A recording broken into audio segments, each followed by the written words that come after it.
6 కొత్త పథకాలతో వ్యవసాయానికి ధనధాన్య కృషి యోజన అనేటువంటిది కూడా వస్తుంది. జాతీయ పప్పు ధాన్యాల కార్యక్రమంతో పాటు మొత్తం కొత్తగా 6 పథకాలు అభివృద్ధి చేయడానికి ఉంటుంది. పప్పు ధాన్యాల్లో స్వయం సమృద్ధి, ఎంత పండిస్తే అంత కొనేలా స్కీమ్ ఒకటి పెట్టేటువంటి ప్రయత్నము. నిజానికి భారతదేశంలో మీరు ఏ రోడ్లు అభివృద్ధి చెందినా, ఏది అభివృద్ధి చెందినా వ్యవసాయ రంగం కుంటుపడిందంటే భారతదేశం మరుగున పడిపోతుంది. భారతదేశం కుప్పకూలిపోయేది వ్యవసాయం దూరమైతే. ఇప్పటికే దానిపైన కేంద్ర బడ్జెట్లో వ్యవసాయ రంగానికి మంచి బడ్జెట్ ఇవ్వడం మంచిదే, కానీ ఇంకా సరిపోదు. వ్యవసాయ రంగానికి కేంద్ర రాష్ట్ర ప్రభుత్వాలు కలిసి ఇతోధికంగా ఉంటేనే భారతదేశంలో వ్యవసాయం జరిగినంత కాలం మాత్రమే ప్రపంచ దేశాల్లో ఎన్ని జరిగినా కూడా ఇప్పటికీ భారతదేశం ఇంకా బాగుందంటే కారణం అది వ్యవసాయ రంగం మాత్రమే, వ్యవసాయం మాత్రమే. ప్రతి ఏటా ఎన్ని లక్షల మంది, ఎన్ని వేల మంది వ్యవసాయం నుంచి దూరం అవుతున్నారనేటువంటి విషయాన్ని ఒకసారి దేశ ప్రజలకి, దేశ ప్రభుత్వానికి, రాష్ట్ర ప్రభుత్వానికి తెలుసు.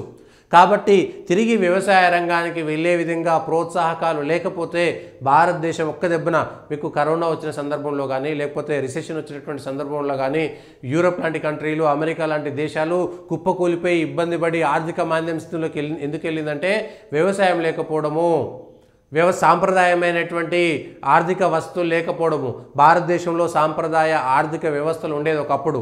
ప్రతి ఒక్కరి దగ్గర కూడా ఇంత బంగారం ఉండేటువంటిది, స్థానికంగా దాచుకునేటువంటి డబ్బు కానీ, గ్రామాల్లో ఉండేటువంటి వివిధ రకాల వృత్తులకు సంబంధించినటువంటి పనుల వల్ల వచ్చినవి ఒకరిపైన ఒకరు ఆధారపడడం వల్ల డబ్బులు కాకుండా వస్తు మార్పిడి, వస్తు మారకం అనేటువంటిది ఉన్నంతకాలము ఉండేది.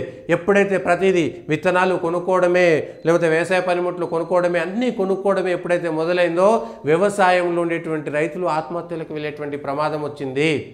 కాబట్టి క్రిమిసంహారక మందులు లేనటువంటి, లేకపోతే యూరియా, డిఏపి లాంటి అనేకమైనటువంటి రసాయన ఎరువులకు దూరంగా ఉండే సేంద్రియ పద్ధతుల్లో ఉండేటువంటి వాటికి, అట్లనే ప్రతి గ్రామంలో మండలాలను, జిల్లాలను ప్రత్యేకమైనటువంటి యూనిట్లుగా తీసుకొని ఒక్కొక్క చోట ఒక్కొక్క రకమైనటువంటి పంటల మార్పిడికి సంబంధించి వ్యవసాయం పైన ప్రత్యేకమైనటువంటి దృష్టి పెడితే అందరూ వరి పెడతారు, లేకపోతే అందరూ పత్తి పెడతారు, అందరూ మిర్చి పెడతారు. అట్లా కాకుండా ఒక్కొక్క జిల్లాలో ఉండేటువంటి భూములు, వాటికి సంబంధించి పంటల బీమా సరిగ్గా అమలు చేస్తే ఏ రైతు కూడా చనిపోడు.